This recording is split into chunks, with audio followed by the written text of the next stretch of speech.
Which topic are you going to first? Thank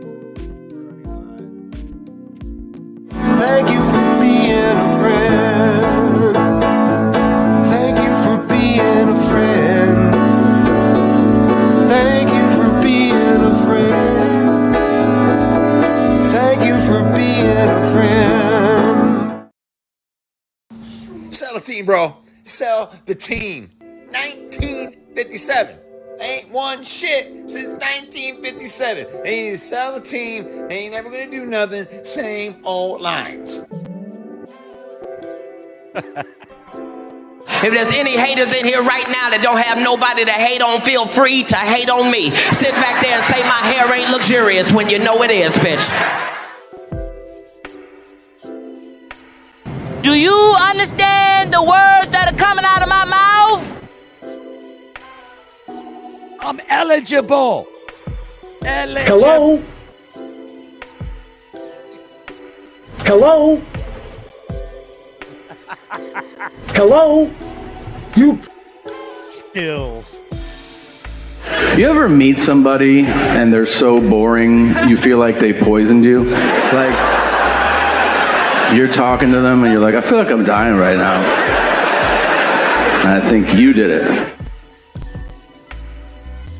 Oh my god, it's a 4-2-5 defense. All you gotta do is blitz more. All they gotta do is fire Eric Glenn, and then they can start winning again. You're so stupid.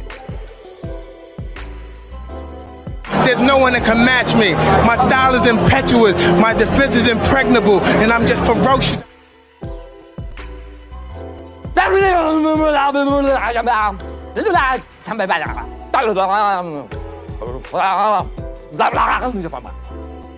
Forgets all. What's up, y'all? This is Ifeatu Melifonwu, safety for the Detroit Lions. And I just want to take some time out to give a big shout out to Russell Wayne and Main Event Mike from the Detroit Lions Villain Squad. It's a fan page and a podcast. And I just want to say I appreciate the support of me and my team. And I encourage everyone to go check out their podcast and check out their fan page. Go Lions.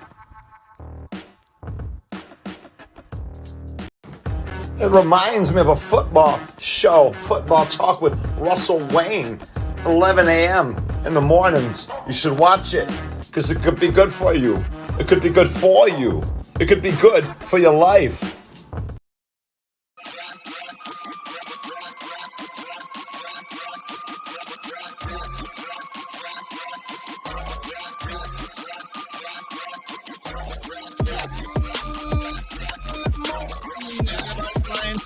We have Dwayne in the house. Got Gun Guy in the house. Let's do this thing. Yeah.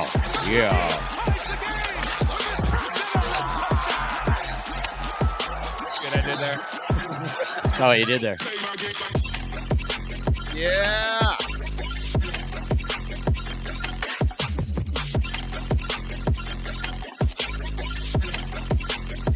We are feeling good. Yeah, it's football talk. More importantly, it's Wednesday, baby.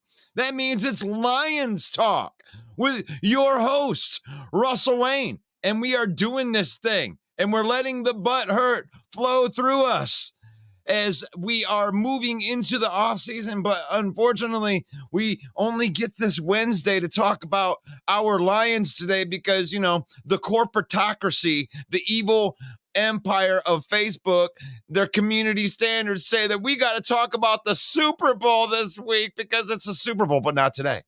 But not today, because we are broadcasting live into the Villain Squad, which we are approaching 45,000 villains. We need you to go over there and hit that follow button. We need you to go over there and hit that like button. We need you to hit the like button not only here, but also on the Detroit Lions News Podcast. There are over 75,000 followers. Shout out to Joe Chapp and the boys from the Detroit Lions News Podcast. And and our illustrious YouTube channel. Subscribe to it at Main Event 365 as we got the business out of the way as we are sitting here and we are ready for another off season. We're ready to talk about some Lions football, but we're not going to do that. We're not going to do that by ourselves because I have my compadre, Main Event Mike. Welcome to the program. Yes. Good morning, Russell. What an outstanding intro this morning. The maestro at work, just beauty, absolute perfect wizardry.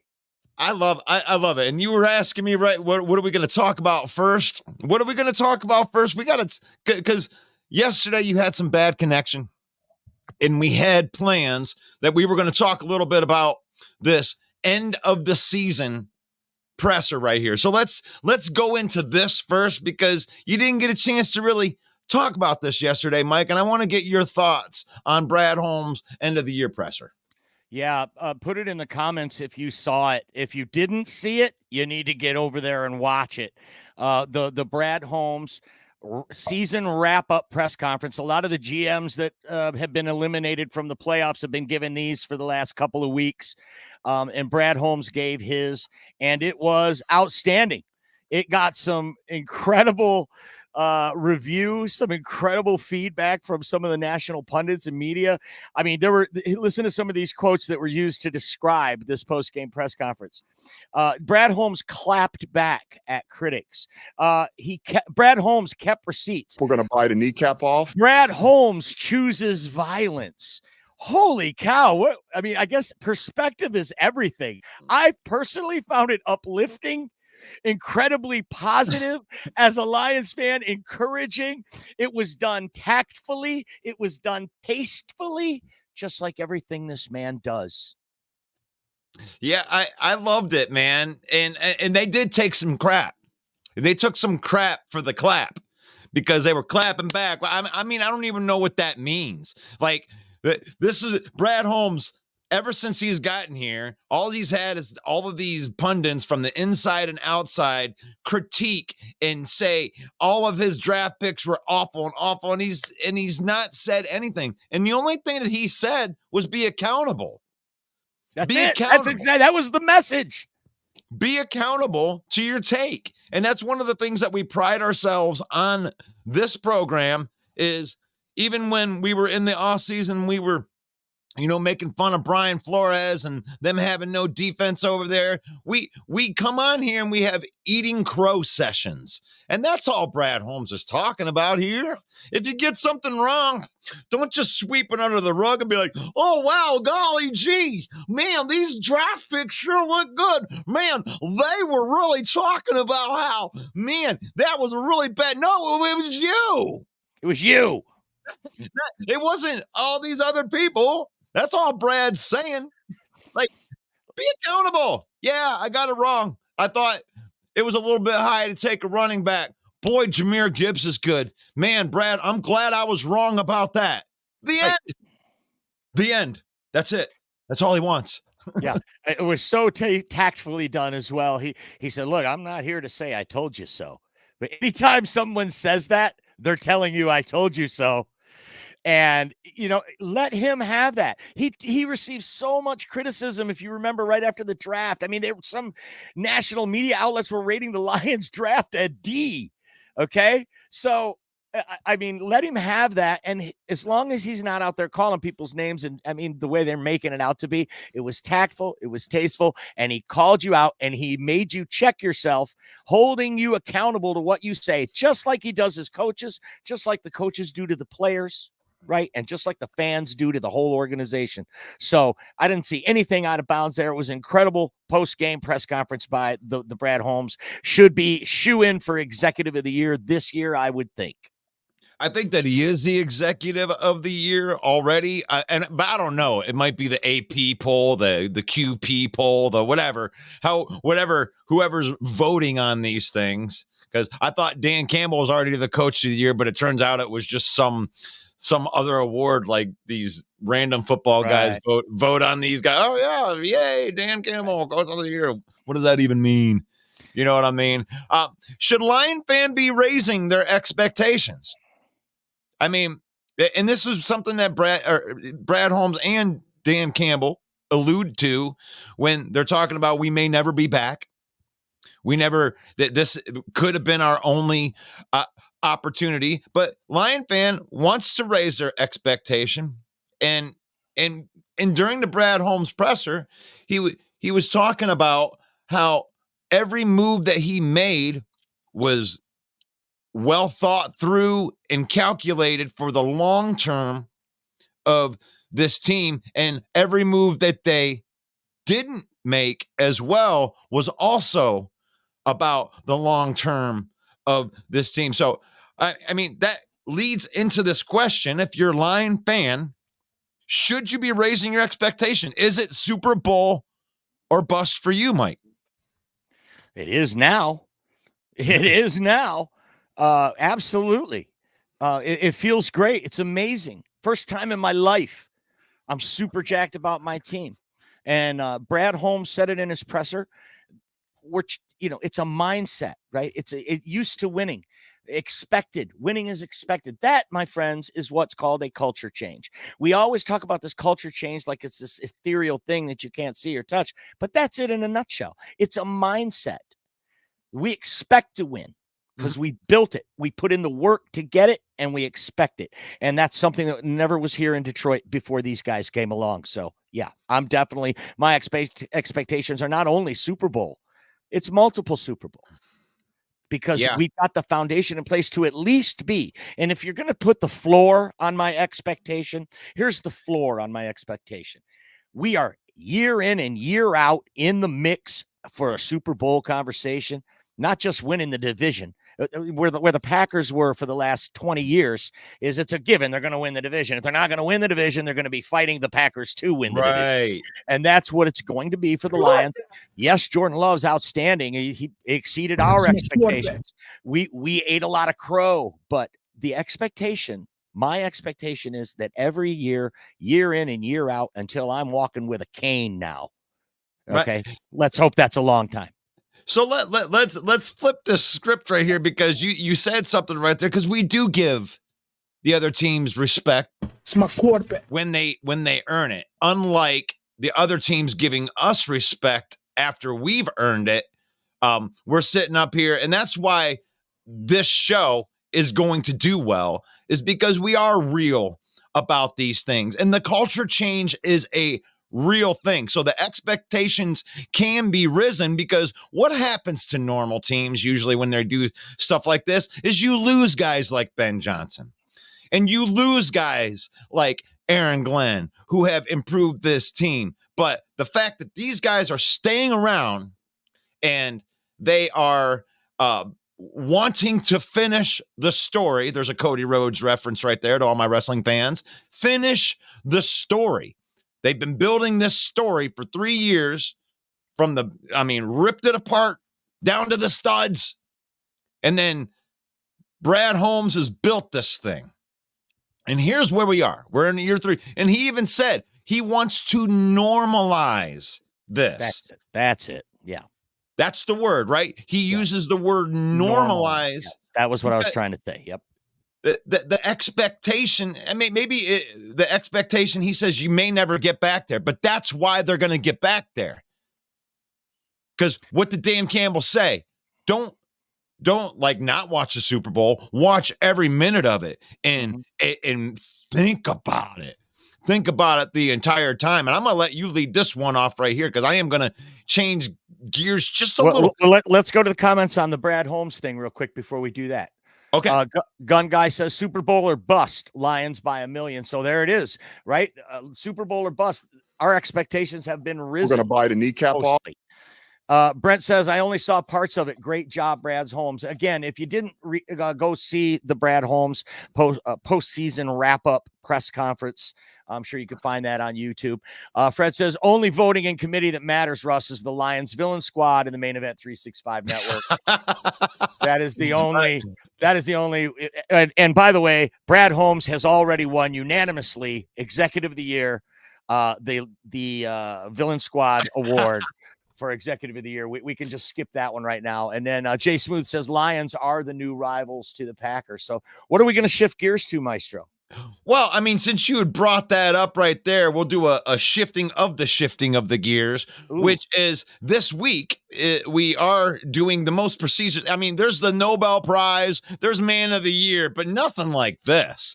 Nothing like the Lion of the Year nominee right here, Frank Ragnow. Got to get your nominations in and votes in because we're going to be tallying these up all week long. And Mike and I have decided that we want to just kind of put our eggs into that Frank Ragnow basket. So if you want to vote for Sam Laporta, you could vote for Sam Laporta. I want you guys to vote for this. I wanted Frank the Tank up at the front right here because this guy played with one leg. You know, Yeah, we have one ass cheek and two toes. I'll beat your ass. And he did. He beat your ass with literally one ass cheek and two toes and a leg. And he took his leg off and he beat you with it. Like, yeah, you convinced me. You convinced me. Frank the Tank is a great nominee and one that I'm going to get behind. And I'll tell you why. Because he didn't just inspire his teammates. He inspired his coach. He inspired his general manager. I mean, Brad Holmes alluded to it in his press conference. Tank is one of one. Right. So, I mean, when you inspire and the offensive line being the strength of the team and he being the leader of that offensive line, he gets the Lodi as our nomination at Frank the Tank Ragnow. And doesn't he just exude the blue collar, Honolulu blue collar right there? I mean, that is what it is all about. And he may retire, guys. The thing is like, you can't ask this man. If this guy plays one more down, it's out of sheer love of the game and everything, because he shouldn't be. He should retire. They got to put his body back together. I don't know how many bolts and screws and stuff that they've surgically put into him to get him out there, but he's playing on a toe that is never going to heal. That ankle was hurt all year. That knee was hurt pretty much all year, and he was out there. Blue collar right there. But get your votes in. Get your votes in because we got all week to do this. We're going to tally him up. And then on Monday, this is very special to us because we are coming to the conclusion of our season 2 of doing this full time. Because we did do this before these seasons, but full time for the going into the 3rd season right here. And our 11 o'clock slot is going to be taken over. The morning show will be taken over by Smoke and Jeremy B. And we are moving to the afternoons, folks. 3 p.m. on Monday, the day after the Super Bowl. Mike and I will be on here, maybe just me, but we're going to be talking football every day in the afternoon. Jeremy's going to be talking football in the mornings, mostly Lions for him. We're going to hit the NFC North. But on that first show, we're going to have some special guests from, the other off-season teams. I think Ken Dobie's going to be coming in. We might even get a Greg Rice spotting right here. And we're going to talk about this off-season, but we're also going to tally up and have the graphic up for the most prestigious award in all of podcasting, the Lion of the Year award by the Lions Villain Squad. So thank you for that. Thank you for giving me that time. Let me pay the bills right there. We're going to bite a kneecap off. So now we want to get those nominations in, though. I got one vote here from Brad Holmes by Ken Fisher. So thank you, Ken. You are now leading the voting. One for Frank, one for Brad Holmes. Put it in the comments who you vote for. The Lodi, the Lion of the Year, awarded by the Villain Squad. What's next, Russ? I like that Lodi. Yeah, well, there's just been some heartfelt things that were put out this week, Mike. And one of them that it took me a minute to actually get to watch this and look at it. But Alex Anzalone wrote a letter to the fans. And you hit me up and you'd said, hey man, this really pulled on my heartstrings. I haven't had a good cry because of this thing yet because I'm a man. But you put this through, but Alex Anzalone was pulling on your heartstrings a little bit. Talk about it, Mike. Oh man, you said it too, buddy. I mean, look, I'm not condemning any men out there that are criers. Okay. Good for you. I'm just not one of them, right? Crying for me, somebody's got to die for me to cry. Okay. Yeah, that's not me. For the actual tears to come out, it's got to be tragic. But I cried like a baby when I read this article. If you have not read it, it's called To the City of Detroit by Alex Anzalone. You can go over to our page, Lions Villain Squad on Facebook, and scroll down a little ways and you'll find it.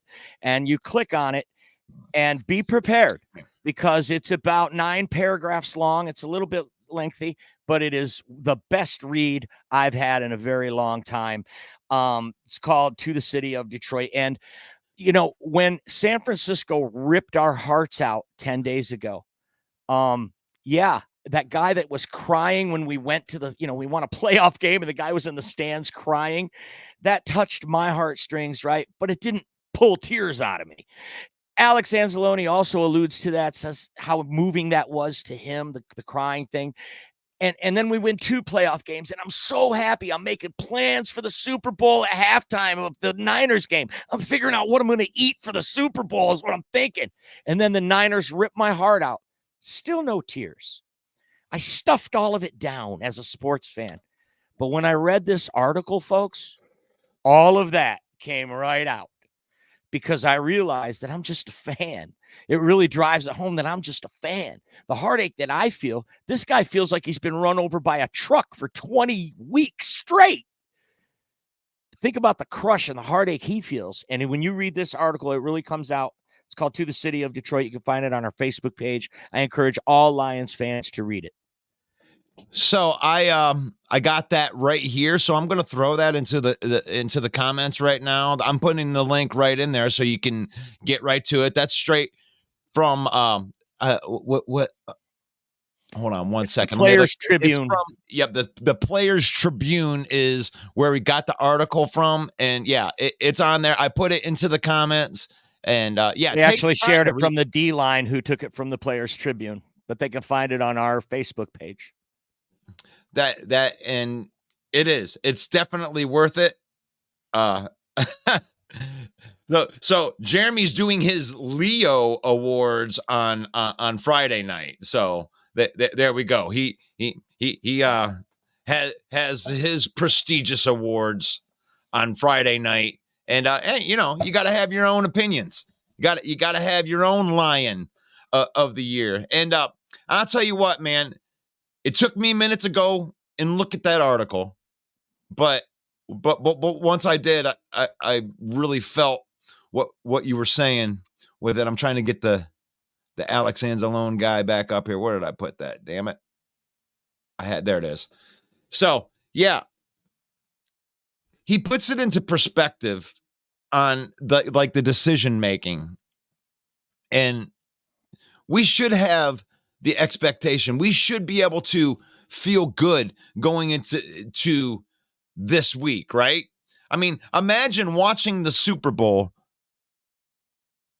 and being able to lock into the game or get everybody out like we are at the Lions Den. I mean, the Super Bowl parties are going to suck in Detroit. I'm sorry. You're going to go over to somebody's house. You're going to eat their crappy food. You're going to sit, sit down. You're going to kind of watch the game. Yeah, you maybe talk a little bit of trash. But you ain't going to be in the game. No one really gives a shit who wins this game around this area. I mean, there might be a couple Chiefs fans or some 49er fans around, but nobody around here is going to care. You're going to go in your little hors d'oeuvres and you're going to hang around with your buddy, but it wouldn't be nothing like it would be if the Lions were in this game, and then you would be glued to get away from me, watching and focused and watching every game. And that's something that Dan Campbell talked about. That was something that Alex Anzalone talked about in this article, where you want to go into this game and feel every play. Lions fans deserve that, to go into the game and just be invested into the game. I mean, think about how many shitty Super Bowl parties that you've been to, watching somebody else take the Lombardi Trophy run. You ain't getting no joy out of that. Mm-hmm. And shame on all the people that got joy out of the Stafford one. That's like, I mean, come on. Mm-hmm. That's like 100. And Alex Anzalone alludes to it in his article, saying Dan Campbell told the team, yeah, look, man, go watch it. You make sure you watch it and you take it as motivation. And now, you know what he says in the article? And now I'm going to. Yep, exactly. Jump off a bridge, just like Panay Sewell says. He's talking about these fourth down things. All of you keyboard tough guys and I know that there's a lot of people that criticize Dan going forward on fourth down and all that stuff. That whole article right there, it shouted, shut the F up with your takes. You don't care about the pundits. These guys will run through a brick wall. They absolutely thought that they should go for it on those. Guys playing on bum knees, getting injections, trying to deal with the pains, make it through. God, if they could have got through that game and they completed some of them fourth downs and they're in the Super Bowl, you have 2 weeks to rest. And then you get to play the biggest game ever. So I love what he said about it. The aggressiveness is what got them here. They didn't go through 2021, 2022 not being aggressive to all of a sudden get into the biggest game that they've been in and all of a sudden be like, well, we better play Marty ball. No. Stick the pedal to the metal and see if you can win it. Well, they didn't win. You see how that worked out. Well, it didn't work out good. The stuff backfired. Mm-hmm. In the second to last game, by the way, into a game further than we've ever seen our Lions go to. So before you put those criticisms out there, read that article. Read it from a perspective of a player that's actually out there on the field, listening to the direction of this coach that you're criticizing.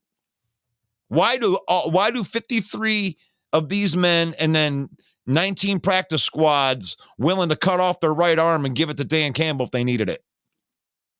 Ask yourself that while you're doing your keyboard tough guy. It's the same with Aaron Glenn. It's the same thing with Aaron Glenn. These players would run through a wall for him, Russ, to your point.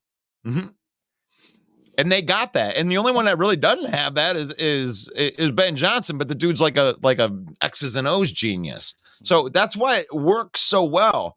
This is like a machine where everybody's strengths are being used to the advantage.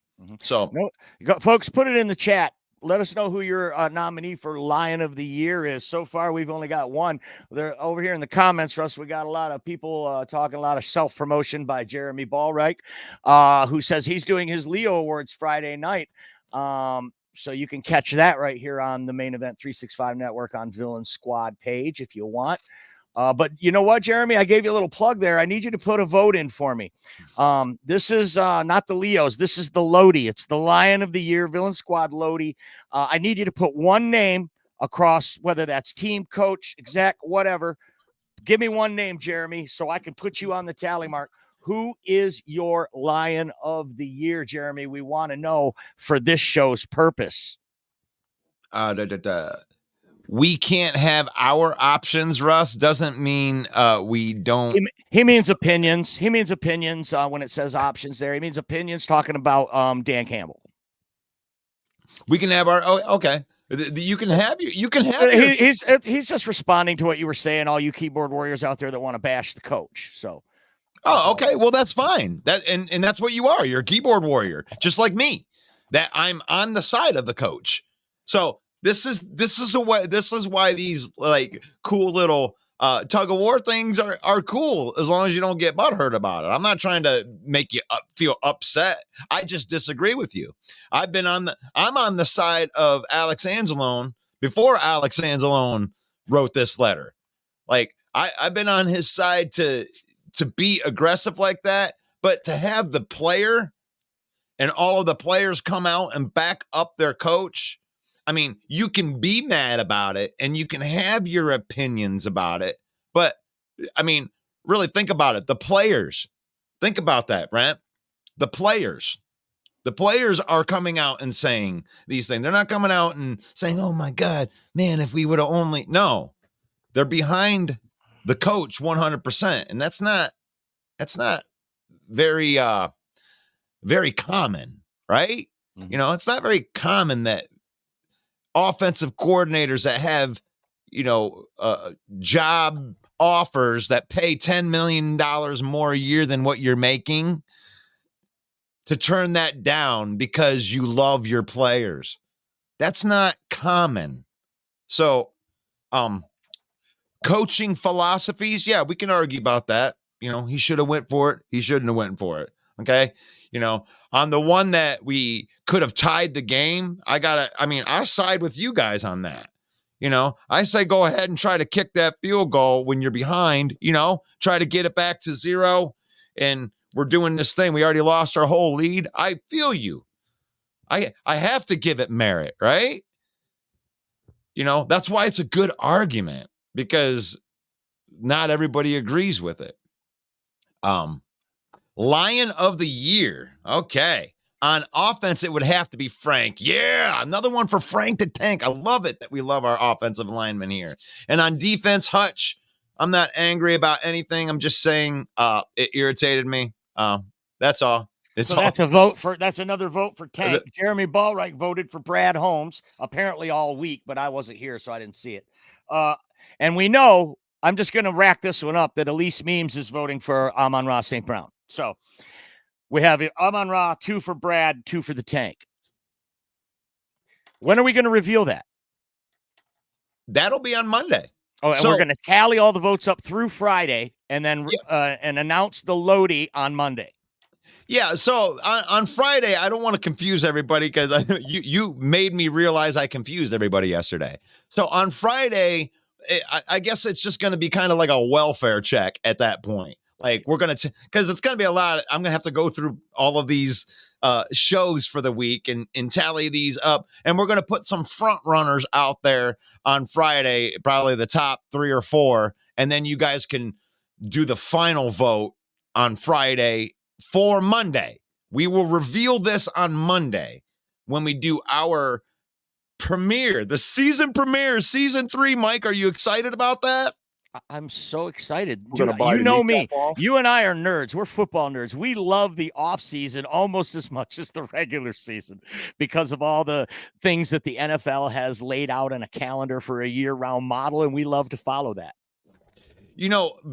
Going through the everyday thing, it, like, during the season, it's such a grind. It's almost like you don't get a chance to breathe for a second, because there's all this new information that's flying at you over and over and over again. You get to the Mondays and you're like, all these scores, all these stats, and I'm trying to get content out there. But when the off season gets done, you get a chance to really kind of like reflect, and you look at the season as a whole instead of week to week. And it's so much fun. It's so much fun. We love the off season more. Our draft show is the biggest show of our year. We cover the entire draft. I'm telling you, we hit the marathon. Somebody from Main Event and Villain Squad is going to be covering 100% of the draft this year. I'm talking the 7th rounders too, baby. We're gonna pull up some stats. Even if we can't find anything, we're gonna Google it and we're gonna read it to you. We're gonna tell you about the backup punter from Southwest Mississippi Valley Tech. Nobody, and I mean nobody, regurgitates information like us. Yep, and you can bet that Ken Dobie's going to be on that show too, just like he was last year. Are you kidding? The Bears got 2 picks in the top 10. Oh, I promise there'll be Bear fans on there. Oh yeah, and that's what we're going to start doing on Monday.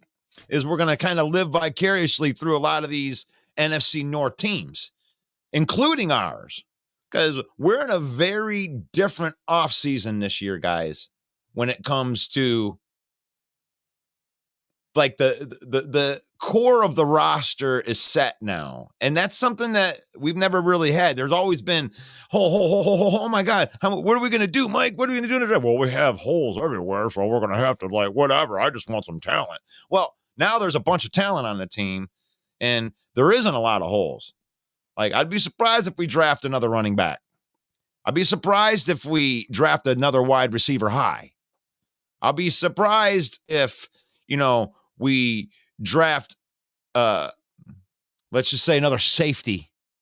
There's there's positions that I think that we can kind of, move away from, but I don't know if that's how he's going to operate. It might just be okay, this guy's available. He's the most talented guy. Let's bring him in. He's our guy, right? Brad Holmes has said many times, "Oh, we don't draft positions. We draft football players." Correct. So, I mean, we all want a cornerback. I want like a Jalen Ramsey, Jair Alexander, that type of like super dude that we can put right into that secondary with the existing players, because we ended the season defensively. We ended like, I think, top 5 in pressures, Mike.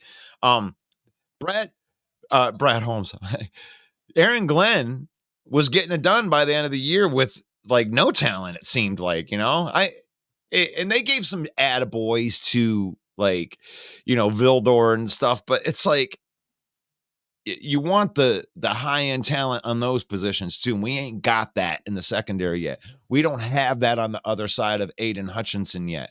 We don't have that on the interior of our defensive line. We need another guy like McNeil next to McNeil. Mm-hmm. So those 3 impact deals right there. You get me a shutdown corner. You get me somebody to rush the passer opposite of Hutchinson, and another meat man in the middle. Just a giant dude to occupy space and stop the run next to McNeil. I think this defense could be top 10 next year. Maybe Broderick Martin will develop into that guy. And can we really say that wouldn't happen? You cannot. After watching what Ife Melifonwu went through this year, no. And Derek Barnes. Yeah. Did you see Derek Barnes' missed tackle rate is ridiculous. He hardly ever misses a tackle. Now that one in the end zone against Dak Prescott, we just won't mention that. But these Isn't guys, that funny, though? It's kind of like staff knows how to develop. So don't think for a minute that Broderick Martin is out of the realm of possibility, that he's the guy we need. And go ahead. I'm sorry. Oh, I was just going to say that Barnes is kind of like the Ernest Biner of linebackers. If you're a converted Browns fan, I would say yes.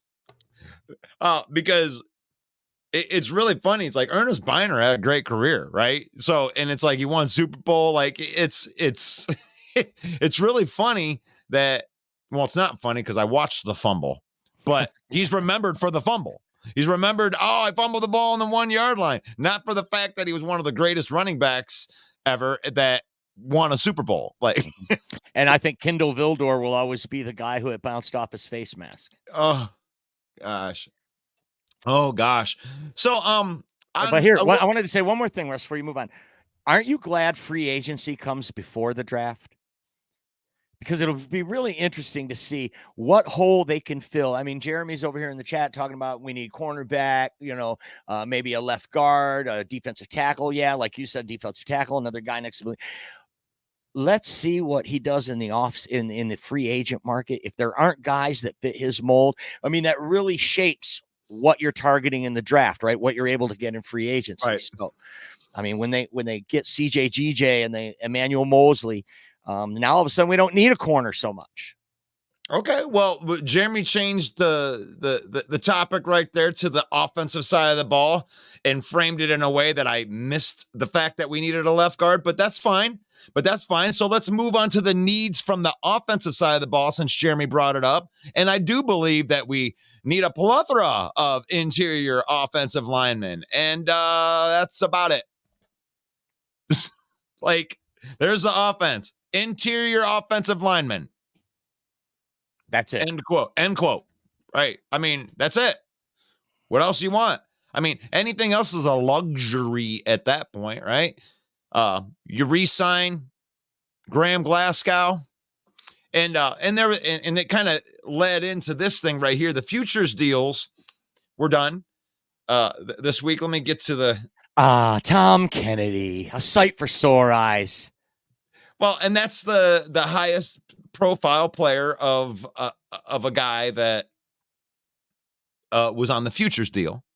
So I got to find it. Oh, where did it go? The futures deal. I had the thing up there, but go ahead. Say something, Mike. I would like to say that on my platform that I'm looking at, there's 22 people watching, but only 12 engagements. Please hit that like button, the heart button, the care button, the wow button, whatever button. Just reach down and hit a button, dang it. Let's get that number up. All right, thank you for doing that, Mike. And I found my little article right here. So, Lions announced Tuesday that they have signed some futures deals. This particular article is from Pride of Detroit, and they are highlighting this offensive lineman, Nalane Mutai. Is that what it is? Is that Mutai to a futures deal? He looks just like Penei Sewell. It's funny. And he is a former 6th-round pick of the Denver Broncos. He started 4 games, 2 at left guard, 2 at right guard, and the Raiders poached him off of the Broncos practice squad. He's 6'3", 307 pounds, and he's a bit of a mauler in the run game right there. And they have signed 13 players total to futures deals. Jamar Jefferson, Jake Funk, Tom Kennedy is kind of like the highlight. That's why I put him on the poster right there. Maurice Alexander, wide receiver Reese Fountain, offensive tackle Connor Galvin, another couple guards, Chris Smith, defensive tackle, Craig James, cornerback, and safety Brandon Joseph as well. So I know that these aren't like, super names, household names, but these are the guys that are on the practice squad and they're developing. These are your Colby Sorsdals. These are your Broderick Martins. These guys that are learning the craft, trying to work their way up the depth chart, and more evidence that Brad Holmes just uses all of the resources that are available to him to build the football team. So do you have any comments on these futures deals, Mike? Did you mention the name Jamar Jefferson? Yes, I did. So now Jamar Jefferson, the only Brad Holmes draft pick who wasn't under contract, is now back under contract. Correct. Is there? So I can't think of a single Brad Holmes draft pick that washed out. Is there one? Am I missing one? No, I mean, you can. Every single one of them is part of the organization. Somebody asked in the comments, that he had picked 4 draft picks last year that have translated to first-round grades now. That if there was a redraft, they'd all 4 be first-round draft picks. I saw that. And somebody was alluding to that. What's what's the probability of that? Well, I can tell you that only 33% roughly of first-round draft picks get a second contract with the same team. So for the fact that he's hitting on that rate is phenomenal. Absolutely unheard of. The Steelers had a team back in the 70s where they had 5 future Hall of Famers in one draft. That's the only comparison I can make to what Brad Holmes has done in 3 years. Yeah, it's amazing. I mean, he don't miss. Now, I'm going to put some arguments out there because I know if it's not already out there, I think Jeremy's probably typing as fast as he possibly can to get these in here. Levi Onwuzurike has not lived up to a second-round grade, okay? And for a couple of years, you could argue that Ifeatu Melifonwu and Derek Barnes did not live up to their grades. I'm trying to think of, Josh Paschal. You might say that he has not lived up to a second-round grade. You might say that Jameson Williams has not lived up to a first-round grade. But, let's forget that for a minute. Forget where they were drafted. Brad Holmes during his draft, every single player that he has drafted, not one of them went to a different team. Not one of them isn't impacting this team in some way, and that's unheard of, guys. This guy is special, and I'm not talking about the player. I'm talking about Brad Holmes. Our general manager is a generational general manager. There is 0 general managers in NFL right now, and I'm making a guess. I may be talking out my ass right here, but I don't think you're going to be able to provide me any evidence of a general manager that has every single one of their draft picks on in the organization. It sounds absurd. 3 straight years. I believe it. Sounds Pause. absurd when you say it out loud like that. Every draft pick for 3 years is on the team. Well, Levi's not worth a second round pick. That was it. Okay. Was Brian Branch worth a second round pick? Was Sam Laporta worth a second round pick? Was Amon-Ra worth a 4th round pick? Here's the thing is, you can criticize where these guys were picked or whatever, but throw the grades out, because once they're picked on this franchise, you got to earn your way up. And that was a major point that Brad Holmes talked about in his press conference. Was it's not fair to grade a draft the day after the draft.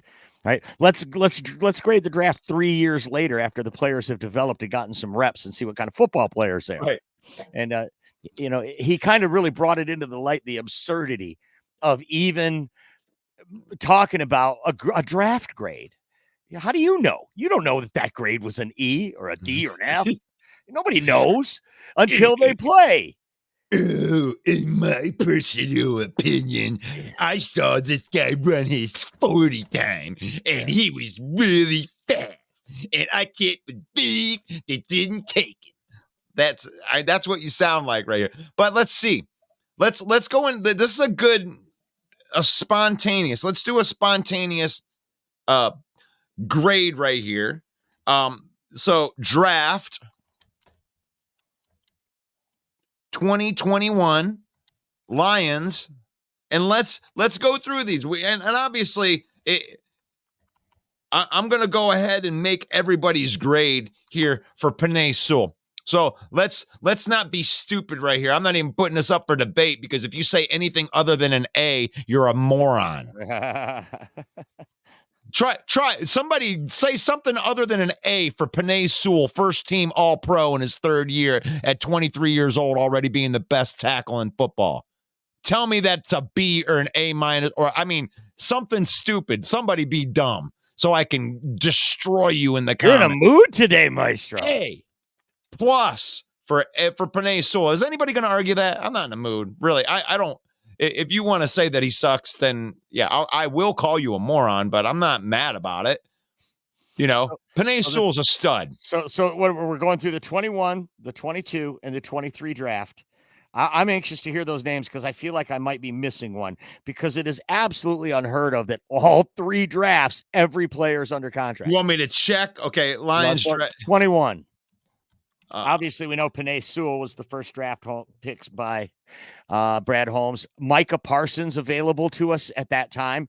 Wow, what a difference that could have been had you drafted Micah Parsons. He's an incredible player, but okay, I got a great one here. I'm not second guessing the pick. I'm just saying that was a lot of the chirping that was going on after year 1. Oh, look at this stud we could have had. Instead, we take this tackle.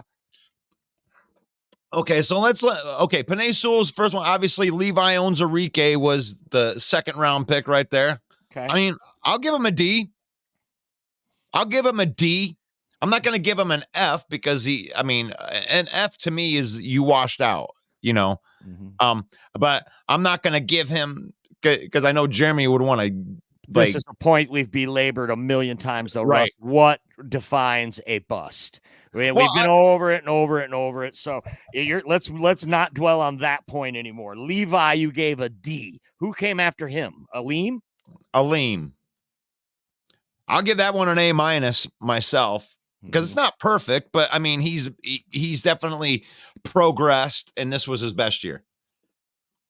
Mm-hmm. I mean, and who came after that? Then you have Ifeatu Melifonwu. Let me get in here, make sure. Draft yeah. Okay.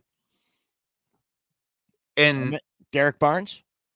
No, then Amon-Ra St. Brown. Oh, that's an A. On anyone's board, that's an A. I'm gonna go A plus for A plus for Penei and Amon-Ra. Who came after that? So that's only 4th round. Yep. And then Derek Barnes, they traded up. Okay. And they didn't have a 5th or 6th round pick, but Jameer Jefferson was their 7th round pick. And then this particular article also has Jerry Jacobs in there, who was an undrafted free agent that year. All right. Well, we're grading the draft. Okay. Here's my list. Panay, A+. Levi, I'm going to give him a C because of injury. Only because of injury. I mean, I know you had him at a D, but I'm going to give him a C. I'm going to give him a break because he did have a significant injury. And for me, it's hard to call anyone a bust when they are injured. Aleem McNeil, a solid B. He had one down year, one okay year, and then one good year. Ife Melifanu has played himself into a B- in my book. Amon-Ra St. Brown is an A+. Derek Barnes also this year played himself into a B-. He was probably at a C- at this point last year for me. And Jamar Jefferson, I'm going to give him a D, but kudos for still being on the team. Yeah, I'm pretty close to where you're at right there. Obviously an A+. I'm going to stay with the D for Levi just because I want to side with Jeremy because it's not, we're not talking about busts or not. We're talking about the fact that he's on a team. I'm not going to give him even a C because he hasn't played enough. Aleem, I'll give a B+. I guess I'm going to give a B+ to him because he almost played himself into an A. He was the only interior presence they really had. Ifatu, I'm going to give a solid B to because he had to change positions. He was drafted as a DB and transitioned to safety and is now playing at a high level. So I'll give a solid B for that. A+ for Amon-Ra, no doubt. And I'll give Derek Barnes also a B because he also developed over the course of 3 years. And then Jameer Jefferson, D-. I mean, he's on the team, so I can't give him an F. 7th round draft pick. 7th round draft pick, not as high expectations on that. So there's Brad Holmes' first draft. That's the only one that we can really grade with, because he got the 3 years. That's what he was just talking about, right? It should be noted that Jamar Jefferson was electric in college at Oregon State. And there's a lot of upside, a lot of potential there. And the fact that he's still on the roster, I mean, don't sleep on this guy. If he ever makes it on the field, he might actually do something and improve that grade. So let's look at these. You want to go, okay, 2022. We'll at least mention them just to kind of put it to the forefront. Obviously, you got Aiden Hutchinson and Jamison Williams were your first round picks. Traded up. I mean, I think they give Aiden it, for me, is an A-. I think that he's been a solid player. The number 2 overall pick. I think a lot of people would like to have seen him be a little bit more dominant than he has been, even though he has been pretty dominant, but you're expecting dominance out of your number 2 overall pick. So I'll give him an A-, which is still good. Who came in 22 after Hutch? It was Josh Paschal would have been the 2nd round pick there. Mm-hmm. And then Kirby Joseph was the 3rd round pick. Mm-hmm. James Mitchell in the 4th round. Mm-hmm. It says 5th round, but I think that they got that wrong. It was 5th round. We didn't have a 4th rounder. Okay. That makes sense. Okay, then 6th round pick number 1 was Malcolm Rodriguez. 6th round pick number 2 was James Houston. I love that noise. And then Chase Lucas was the 7th round pick. Who's the first man downfield on every kickoff. He's a depth piece in the secondary. I'll start from the bottom there. I'm going to give Chase Lucas a C because he was a late round draft pick. He's still in the league. He's in his 3rd year or his 2nd year, and he's a special team starter, so he gets a C. James Houston, injury stops him from being a solid B. We're going to give him a B-. Rodrigo, for what he does and where he was drafted, is a solid B. James Mitchell, I'm going to give a C. Haven't seen a lot. Minus. I'm going to make that a C-. Haven't seen a lot out of him. He did drop that important 2-point conversion that hit him in the hands in Dallas. That definitely would have brought his grade up. Kirby Joseph, a solid B. Josh Paschal, a C. Just hasn't seen the field enough. And when he's there, he's not an impact player. I'm only giving him a C, but Hutchinson is an elite edge rusher. He gets a solid A for me. Okay, well, I'll do the same thing. I'll go Chase Lucas. I'm going to give him a C just because, I mean, he started on, 16 games or 17 games on special teams, and that can't go. I can't just give him a low grade because he only plays special teams. He's also backing up cornerback too, probably like cornerback 5 or whatever. So I'll give him a solid C. I'll give James Houston a solid C as well because 8 sacks was amazing in the little time he played in the first year. And, he doesn't deserve a B because he was injured this year, and injury's part of it. Malcolm Rodriguez, I got to give you a solid B. You were expected to be a core special teamer, and you have done everything that the coach has asked you to do, whether it's start at linebacker or play special teams, and has just been a pure gamer. He had an interception, big interception in the title game. Yeah, so that's a beautiful thing right there. So I got to give him a solid B. James Mitchell, I'll give him a C. He's done everything that he's needed to do. You drafted another tight end that did really, really well, and you had to come in relief. So he's there. That's a 5th round draft pick. So I'm not. Kirby Joseph, A-. That's a 3rd round draft pick that developed into your starter. He's your starting safety. So that's what you want. Josh Pascal, I'm going to give a C- to. Not enough time yet, but it's not gone yet. Like, he showed flashes at the end. The reason I didn't give him a D was because he did get onto the field at the end of the year, and he was able to make impact plays this year that looked like the 2nd round draft pick that he was drafted to be. So I can't. So I'll give him a C-, but he can definitely move that one up. Jameson Williams, I'll give a solid C. Jameson Williams is that one wasn't on my list. He came after Hutch. Yes. And I didn't get to grade JMO, and I'm going to give him a D. I'm going to give JMO a C, and it moved up over his experience in, I would say, the last 3 games of the regular season into the playoffs. I think that he moved his grade up from a D to a C just by developing in the last 6 games. And then Aiden Hutchinson, like I said, I'm going to give him an A-. I just want to see him be the dominant guy. I want to see the sacks match the hurries and the QB hits and, getting guys off platform. So, do we want to do this year too? Might as well. The end of the year grade for these guys. Yep. Jahmyr Gibbs, Jack Campbell, 1st round picks. Mm-hmm. Sam Laporta, Brian Branch, Hendon Hooker, Broderick Martin, Colby Sorsdahl, and Antoine Green.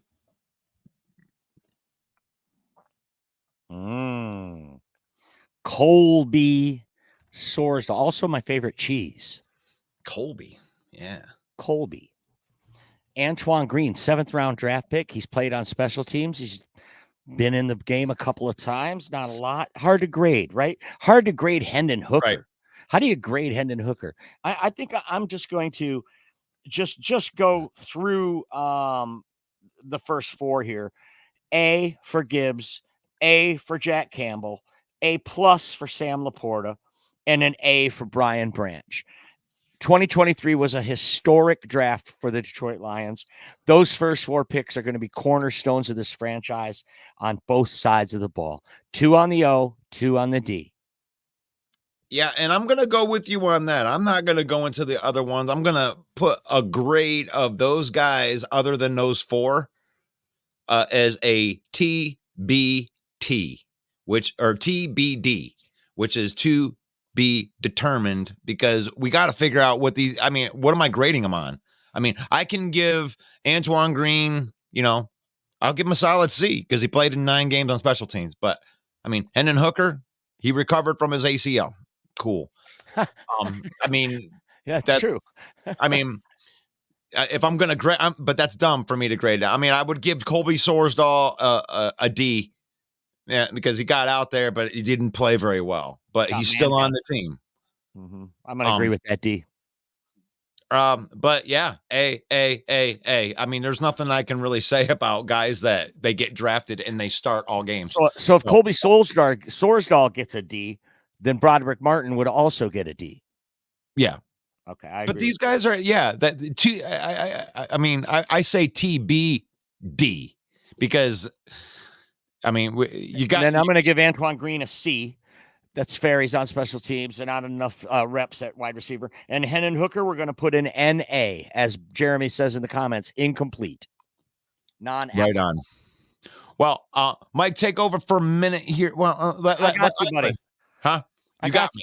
Yeah, I'm going to move to my other spot and go get my son off the bus. Right. So I want to talk about the Alex Anzalone article, a couple of points that I didn't get to make when Russ was on.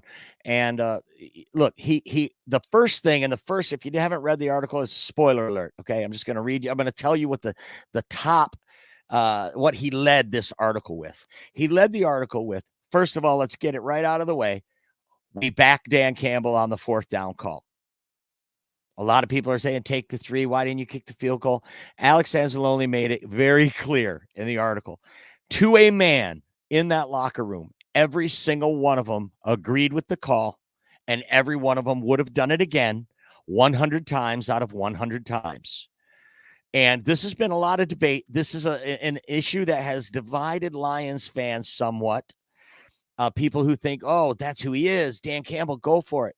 And Alex Anzalone even alluded to the first half. He said, in fact, in the first half, when he took the field goal, we were surprised then that he took it. They are all leaning towards, let's go for it in the first half. So I just want to set the record straight. I've kind of flip-flopped on this, so I just kind of want to clear it. Put it in the comment. Definitively, let's put this to bed. Put your comment. You're okay with Dan the way he didn't take field goals and he goes for it too much, or you're not. Just put it in there. I'm intrigued, and I want to see what you say, and maybe we can riff back and forth off of that. I will tell you that I loved the field goal in the first half, right? That's a good, smart coaching decision. It's only halftime. You have a chance to go up 3 scores. All the other stuff, you don't know what's going to happen. Well, the way our defense is playing, oh, well, the way this is happening, you don't know. You have no idea. But what you do know is when you go in out at halftime, we're up by 3 scores. You don't know if you go for it on 4th down and they stop you, and then that swings the momentum. They already get the ball to start the 3rd quarter. That could be the point you looked at back and said and regretted and said, man, should have took those points. I've been up 3 scores at halftime. He did the right thing, people. That first half field goal was the smart, right thing to do. All the other ones, it's a different topic. It's a different issue. I would have liked to see him take another field goal when we still have the lead. But hey, I don't condemn him for it. And what Alex Anzalone said in the in the article said about every team, every member of the team to the man having the coach's back. Hey, that makes the pill a little easier to swallow. Put it in the comments. Let us know what you think. Go ahead, Russ. Oh, I just made it back. Can you hear me? Yeah. Yeah. Okay. Too good. Yeah. Too good. Okay. Yeah, like way louder than you were. Oh, good. Cacophonous. The cacophonous. Broderick Martin incomplete. Yeah. Jeremy's in there. I don't know what I missed in there, but we were almost at the end anyway. I mean, it is past. We have our hard stop, but I wanted to be able to say goodbye to everybody. So what I'll do is how I do it, man. How do I usually do it? I usually throw some things in here like this. I did it first. Oh, you did. Oh, you were trying to do it. You tried to get. I didn't know you could do it from your phone. There. Yeah, and then we put some of these banners up, right? You know, or put these brands up. Let's see what else we got. I'll let you sign up, bro. I got to go. I'm Main Event Mike. God bless you. That's Main Event Mike. And we're doing this thing right here. It's Football Talk with Russell Wayne. We appreciate you guys. We're letting you guys know that Jeremy B, Smoking Jeremy B, is taking over the morning show at 11 a.m. in the morning, starting on Monday, the day after the Super Bowl. We are moving to the afternoons.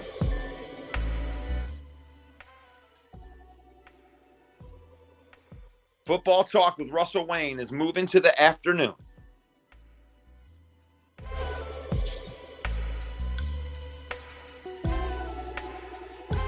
(3 p.m.) That's Eastern time. Thank you for the ones that are showing the love by going to the Patreon, like Fred Peterson. Patreon.com/Villain Squad. Faith, family, and football. That's how we do it right here. Faith, family, and football, and it has to be in that order, folks. Right here. Put a shout out to my church, NTC Church, corner Bristol Belsey in Genesee County. Come see us. If you use that link in our description and support the ministry, Pastor Kevin's doing a great job at serving the community right there. So thank you to anybody that's helping us do that and serve the community. Faith, family, and football. Family and football, that part's easy.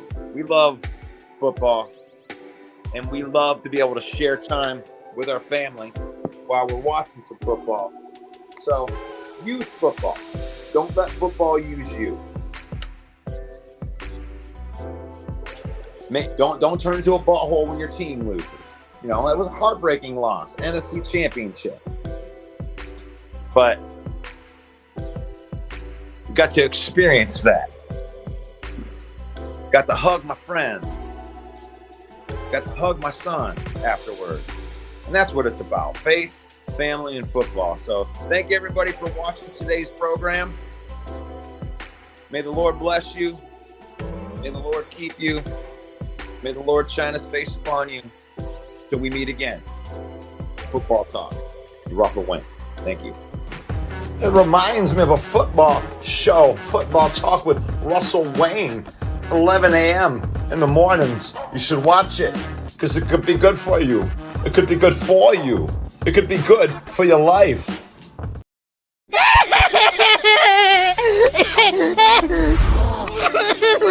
It's not fair. They were so happy. It's not gonna be okay. What's going on, Russell Wayne and the Main Event 365 Network? This is Jason Kabinda from the Detroit Lions. Here to give y'all a shout out, man. We appreciate all the support, man. Know you guys are big fans. Know that you guys are rooting for us to take the North this year, and we're going to do just that, man. Appreciate you guys so much. Just want to give y'all a shout out. Y'all have a great day.